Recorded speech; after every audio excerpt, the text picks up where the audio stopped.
shooting him, and he says, "This is for one up to here." A scene in it, but that's basically it. Rogue's Revenge, guys, pick this up. It's it's my favorite Flash story, and Flash isn't in it. Oh, he's in it, kind of, at the very last scene, but he's not really in this. It's his rogues. I know it's basically his rogues story, but it's about the Flash in his way. So, yeah, it's my favorite Flash story. Sorry, Flash, you just weren't my favorite in the story. Martian Manhunter. Now, honestly, I don't really like Martian Manhunter that much. I like characters that are more broad, that have, I don't know, maybe more relatable, just more interesting. And John Jones, Martian Manhunter before, never seemed interesting to me. Mostly for the fact that he had no sense of humor. Heck, he even says that. This guy tries to tell him in a joke, and he says, "I'm sorry, I have no sense of humor." This isn't a fighting story, which is different from me, because I usually just like fighting stories. It's the fact that it's a very interesting take on John Jones, how every now and then when things... Oh yeah, I should tell you what issue this is. It's called Justice League of America, Pain of the Gods. It just shows some real painful stuff that some of the leagues go through, and he goes to the Martian Manhunter, and he goes and works at a detective agency, and he meets this girl, actually, who he finds interesting because even though she's like not the brightest one in the world, she makes him feel, I don't know, welcome is what it is, or something. But the thing is, the League thought that every now and then he would leave and try to fit in and then not feel welcome, then go back up. But apparently, what's really going on is every time he feels welcome, he doesn't feel comfortable. Since he's not human. Since he's alien. And, you know, he's a guy that bottles up all of his emotions inside, and there's a scene in it where the Justice League comes to him and they're like, this is all about how, you know, you lost your wife and your daughter and you couldn't save them. And there's a scene where John Jones says, I couldn't do anything but watch them die.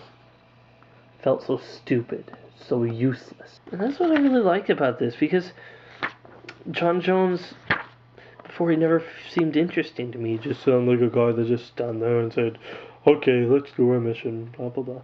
But no, you know, he's a guy who's maybe even like more emotional than everybody, but he keeps it bottled up so darn well. And then this moment he just breaks down because he is the last of his kind. I like how it ends though. It ends with him and the girl walking. She's like, so you're gonna stay on at the agency? He's like, no, there's no reason for me to have a secret identity, you know. And then she kisses him and she says, come by. She says, I'd be disappointed if I never saw you again, Josh. She says, so come by and see me from time to time, if only to visit your silly hat. And I'll show you things I bet you could never find in the JLA headquarters. And there's almost a smile there. If you look at that mouth, there's almost a smile. You can at least see that he's happy. And that's what I like about it. It's just a nice story with him trying to find his place in the world and trying to hide his emotions. Anyway, yeah, so that's the Martian Manhunter. Let's move on to someone who I like more. Now, my favorite Superman story. Superman. My favorite Superman story, I actually don't have with me. I know. Shoot me, why don't you? It's, my sister has it, she bought it. It's called Superman Birthright. Now, the reason it's my favorite, it's basically a Superman origin story, not his origin. It's just how he becomes Superman, and it's very interesting. It shows how he was in Africa and he, was studying and doing all this stuff, and it shows kind of like his inspiration why he needed to help people. Like he's like realized people can't do what I can do, and I can help people do this. And then the whole thing, and then Lex Luthor is done so well in that. I usually find Lex Luthor sometimes a boring, my diabolical villain, but I never really find him that. Oh, maybe because I don't read a whole lot of Superman. But in this, he really seems villainous. I mean, he seems more driven, more like nobody is as passionate about anything as he is. And it shows how there's a scene in it where Clark's remembering back when Lex Luthor actually did apparently live in Smallville for a time. I believe it said his father sent him there so he could be on around a place where he was smarter than everyone, even though almost everywhere he went he was smarter than everyone. But there's a scene in it where the teacher's trying to teach deductive reasoning, or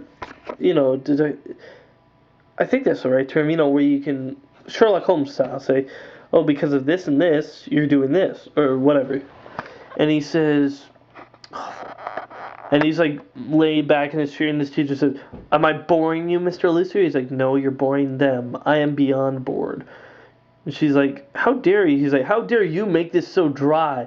If you want to make this entertaining and useful, then do it. How about this? Scott Needham, no, not Needham, Scott blah blah blah, is obviously Lana Lang's secret admirer because he's the only one whose class sense goes right by her locker at the time that the notes were dropped off.